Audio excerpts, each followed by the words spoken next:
एक मित्र प्रश्न पूछते हैं, मन के साक्षी बनने का क्या अर्थ है और हम कैसे मन के साक्षी बन सकते हैं। तो पहली बात, मन के साक्षी होने के लिए मन क्या है इसको समझना होगा। हमारे खोपड़ी में जो विचार चलते हैं हम उसी को ही मन समझ लेते हैं। मन वो ही नहीं है, वो तो मन का एक हिस्सा है जिसको हम विचार कहेंगे, मगर मन इतना ही नहीं होता है। मन का अर्थ होता है जो भी हमको संवेदनाएं पैदा होती है, शरीर से भाव पैदा होते हैं, शरीर का जो हमको अनुभव होता है, जो बोझिलता अनुभव होता है, जो कुछ भी हमको अनुभव होता है वो सभी का इंटीग्रेटेड सामूहिक नाम वो मन होता है। इसलिए मन को देखने का अर्थ या मन के साक्षी होने का अर्थ केवल मस्तिष्क में चलते हुए विचारों को ही देखना नहीं होता है। उसका अर्थ पूरे ही शरीर को देखने का होता है। आपके शरीर में पैर से सर तक, भीतर और बाहर से क्या क्या संवेदनाएं घटित हो रही है, आपका शरीर कैसे बोझिल अनुभव कर रहा है, और साथ साथ मन में क्या विचार चल रही है, सभी कुछ जो कुछ भी हो रहा है हमारे शरीर के यंत्र के द्वारा, जो कुछ भी हो रहा है वो सभी मन होता है। मन के द्वारा ही सभी कुछ पैदा होता है। तो मन के साक्षी होने का अर्थ ये है, आपको पूरे ही देखना है, केवल एक टुकड़ी का नहीं देखना है, केवल मन में चलती हुई विचारों को नहीं देखना है, पहली बात। और दूसरी बात, मन में जो विचार चलते हैं और उन विचारों को जो हम देखने का प्रयास करते हैं वो तो मन का ही खेल है, क्योंकि मन में चलते हुए विचारों को आप देख नहीं सकते। अगर देखेंगे तो विचार ही नहीं चलेंगे। अगर आपको मन में चलते हुए विचारों को अनुभव हो रहा है, आप देख पा रहे हो, तो इसका अर्थ है आपका मन का एक हिस्सा विचार चला रहा है और मन का दूसरा हिस्सा उसको ऑब्जर्व कर रहा है। इसीलिए जब मन में विचार चलेंगे तब आप उन विचारों को देख नहीं पाएंगे। जब मन में चलते हुए विचार बंद हो जाएंगे और पीछे से आप उसको स्मृति करेंगे, हाँ मेरे मन में ये विचार चला था, तो बाद में आपको पता हो, तो उसी वक्त आप मन के विचारों को देख नहीं पाएंगे। क्यों? क्योंकि वही विचार है ना, वही विचार अभी कि कोई सब्जेक्ट के बारे में चल रहे हैं और वही विचार बाद में उसको मेमोरी करेगा, स्मृति करेगा। तो विचार एक साथ दो काम नहीं कर सकता। विचार एक सब्जेक्ट के बारे में अभी चल रहा है तो उसी वक्त उसी विचारों को वो देख नहीं पाएगा, क्योंकि अभी तो एक सब्जेक्ट के बारे में बिजी है ना तो कब उसको याद आएगा? जब उस सब्जेक्ट को वो सोचना बंद करेगा और फिर स्मृति करेगा। तो जो हम विचारों को देखते हैं ना, हमको लगता है कि मैं विचार को देख पाता हूँ, मैं साक्षी होता हूँ, तो उसका अर्थ क्या है? उसका अर्थ यह है आप स्मृति कर रहे हो। तो इसलिए तत्काल ही आप मन में क्या विचार चल रहे हैं वो देख नहीं पाते। थोड़ी देर बाद आप कहते हैं कि मेरे मन में ये विचार चला, तो उसका अर्थ है पहले वो आपके मन में विचार चला था और अभी आप उसका स्मरण कर रहे हो। तो स्मरण करने का अर्थ देखना नहीं होता। देखने का अर्थ तो आपको उसी वक्त देखना है। साथ साथ इधर विचार भी चल रहे हैं, इधर आप देख भी रहे हो कि ये विचार चल रहे हैं, अभी विचार यहाँ गया, अभी यहाँ गया, तो इस तरह आप देख पाते हो। तो ये होता है विचार देखने का अर्थ। मगर ऐसा होता नहीं, क्योंकि विचार एक साथ दो काम नहीं कर सकता। इसलिए जब भी हम विचारों को इस तरह ऑब्जर्व करते हैं ना, तो हमारे साथ यही होता है। तो एक साथ जब आप देखेंगे ना, तब तो आप देख ही नहीं पाएंगे, है ना? मैंने कहा कि विचार से ही विचार को हम देख नहीं पाते, क्योंकि विचार एक समय में एक ही काम करता है, वो दो डबल काम कर नहीं सकता। तो फिर साक्षी का क्या अर्थ है? साक्षी का ये अर्थ है कि विचार चलने के बाद आपको स्मरण करना नहीं है, विचार चलने से पहले आपको अवेयर होना है। विचार चलने से पहले आपको अवेयर होकर उसको देखने का प्रयास करना है। मेरे मन में आगे क्या विचार चलेगा उसको मैं जानूंगा। इससे पहले क्या चला था वो नहीं, अब इसके बाद क्या चलेगा, नहीं 1 मिनट में इससे आगे क्या क्या चलेगा उसको मैं देखने का प्रयास करूंगा। तो ये निर्णय करके आप फिर ऑब्जर्व करना, आप पाएंगे कि आपका विचार ही नहीं चलेगा, आप शून्य हो जाएंगे, है। क्योंकि इस वक्त आप विचारों से बाहर आ जाएंगे, है ना। बाद में विचार सोच सकता है मगर पहले विचार सोच नहीं सकता। क्या विचार मेरे मन में चला उसको मैं स्मरण करता हूँ, ये कहेंगे तो आप स्मरण कर पाएंगे। क्योंकि विचार ये कर सकता है, स्मरण कर सकता है, विचार स्मरण करने का यंत्र होता है। मगर आगे मेरे मन में क्या विचार चलेगा उसको मैं देखूंगा, ये आप कहोगे तो विचार नहीं चल पाएगा।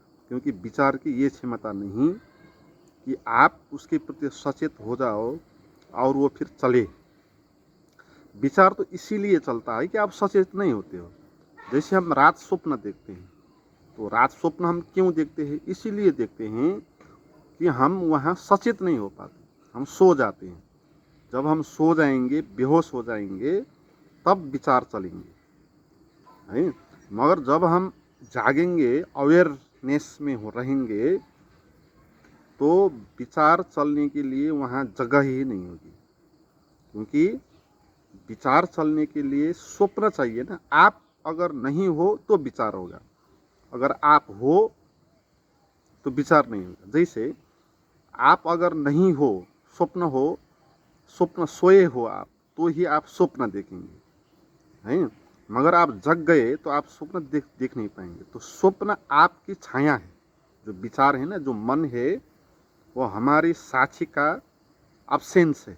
हम साक्षी नहीं है, इसलिए इसकी छाया है, वो इसकी छाया है।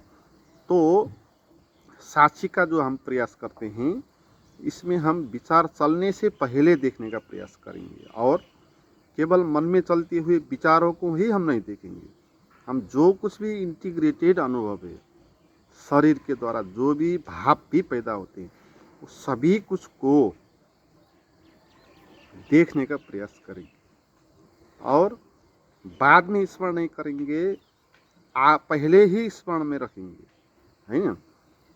तो जब आप इस तरह रहेंगे तो ही आपका भीतर जो साक्षी है वो जगेगा। असल में हम एक स्वप्न में होते हैं। स्वप्न में होने के कारण हमारे मन में विचार चलते हैं, शरीर में भाव पैदा होते हैं। जैसे रात स्वप्न में हम सोए होने के कारण शरीर होता है, वहाँ शरीर में पीड़ा भी होती है, मन में विचार भी चलते, बहुत कुछ हो, संसार ही हम देख लेते हैं, मगर वहाँ होता कुछ भी नहीं। ऐसे ही इस दिन की घटना में भी अगर हम साक्षी हो जाएं, जाग जाएं, तो हमको केवल साक्षी का ही अनुभव होगा। हमको केवल ये शून्य चैतन्य का ही अनुभव होगा। और जो शरीर और मन के द्वारा उत्पन्न होने वाले अनुभव है, ये अनुभव ऐसे ही गायब हो जाएंगे, जैसे सुबह स्वप्न गायब हो जाता है।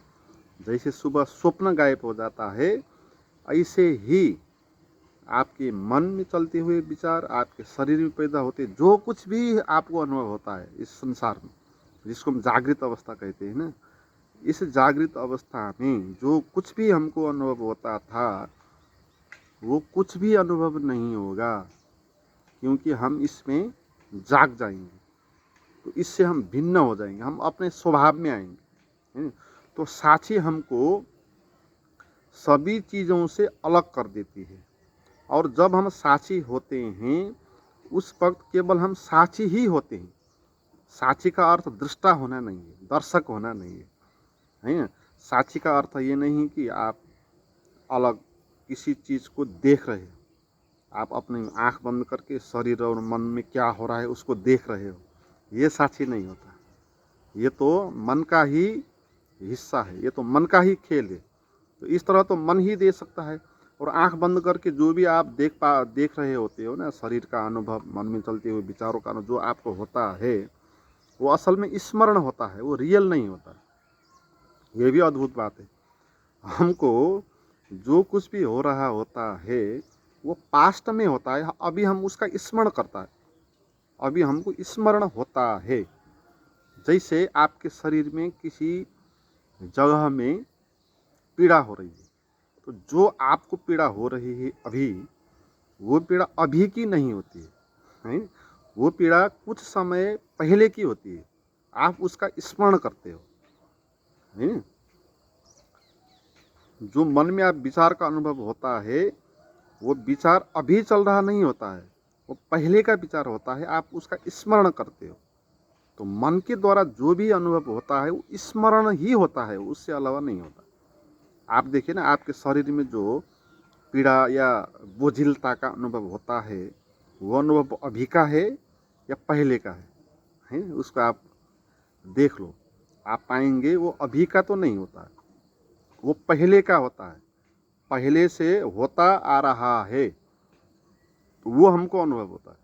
मगर अभी अवेयर होके आप ध्यान में बैठेंगे तो आप अभी कुछ भी नहीं पाएंगे। आपके शरीर ऐसा होगा कि जैसे कि बहुत हल्का हल्का होगा, जैसे कि शरीर है ही नहीं। तो शरीर है ही नहीं ऐसा अनुभव आपको होगा, तो आपके शरीर का जो पीड़ा है, दुख है, दर्द है, वो कहाँ चला गया है। तो अभी की स्थिति में कुछ भी नहीं होता है। असल में जो भी हम अनुभव करते हैं ना, वो सब बासी ही होता है। जैसे हम आँख से अभी कुछ देख रहे हैं, एक पेड़ को हम देख रहे हैं, तो जो हम पेड़ को देख रहे हैं वो पहले का पेड़ है, अभी हम उसका स्मरण कर रहे हो। इसको हम इस तरह समझे, जैसे हम कैसे देख पाते हैं किसी चीज़ को।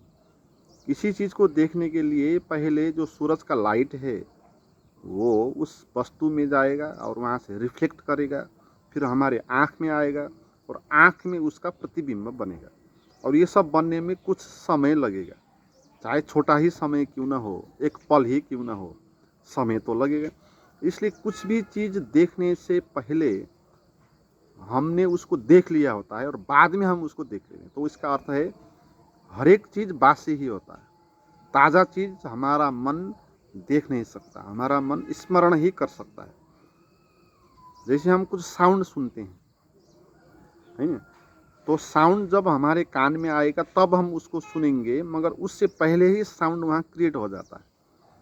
आपको अनुभव होगा ना, बहुत दूर कोई एक आवाज़ आया, किसी ने पटाखा पटकाया वहाँ, तो आप आँख से भी देख रहे हो तो आप पहले दृश्य को देखेंगे और साउंड को कुछ क्षण बाद आप सुनेंगे, क्योंकि लाइट का स्पीड जो है ज़्यादा है, इसलिए आप आँख से जल्दी देख पाते हो। मगर साउंड का जो वेव है उसका स्पीड थोड़ा धीमा है, तो इसलिए आपके कान तक वो साउंड आने में कुछ समय लगेगा। इसलिए आप आँख से पहले ही देख पाते हो और साउंड को कुछ क्षण बाद सुनते हो, नहीं। तो ऐसे ही हमारे मन शरीर में जो कुछ भी अनुभव हो रहा होता है वो सब पहले ही हुआ होता है, अभी वो नहीं होता। तो इसको जानना है। जब इसको आप जानेंगे तो जो कुछ भी आपको अनुभव हो रहा है उसके प्रति आप पीड़ित नहीं होंगे, क्योंकि वो अभी नहीं हो रहा है, अभी तो आप उसका स्मरण कर रहे हो। तो साक्षी का ये अर्थ किसी को देखना नहीं, देखने वाला जो है उसको देखना है या उस पर जगना है। देखने जैसा कुछ है नहीं हुआ है। साक्षी तो एक जागरण है ना, तो जागरण को आप क्या देखेंगे, जगना है, कुछ देखना नहीं है। आपके शरीर और मन में जो हो रहा है उसके प्रति जगना है, उसको देखना नहीं है। कौन देखेगा और क्या देखेगा, वहाँ है ही नहीं कुछ, देखने के लिए कुछ वहाँ है ही नहीं, केवल जगना है ना आपको। बाहर से भी आप किसी को देखना नहीं है। जैसे आप एक आदमी को आपने देखा तो उसको देखना नहीं, उसको देख के क्या करेंगे उसको, है ना। उस आदमी को देख के आपको कुछ होने वाला भी नहीं है, तो उसको आप देख रहे हैं तो जगना है ना, तो खुद को जगाना है। आप देख रहे हो वो दृश्य है और वो महत्वपूर्ण नहीं है, आप महत्वपूर्ण हो ना, आप उसको देख रहे हो। तो आपके भीतर जो देखने का बिंदु है तो उसको जगाना है, उसके प्रति सचेत होना है। आप पेड़ को देख रहे हो, पेड़ दिखाई पड़ रहा है। पेड़ महत्वपूर्ण नहीं है, आप महत्वपूर्ण हो, क्योंकि आपके भीतर वो बिंदु है जो उसको देख रहा है। तो उस देखने वाले बिंदु पर आपको ध्यान देना है। तो आपके मन में पीड़ा हो रही है तो पीड़ा को महत्व नहीं देना है, पीड़ा से पीड़ित भी नहीं होना है। अच्छा अनुभव हो रहा है तो उससे खुशी भी नहीं होना है, उसके प्रति जगना है। तो ये होता है साक्ष्य की साधन। आप चलते उठते बैठते जहाँ भी इस तरह का प्रैक्टिस करके अपने अवेयरनेस को आप जगाते जाना है।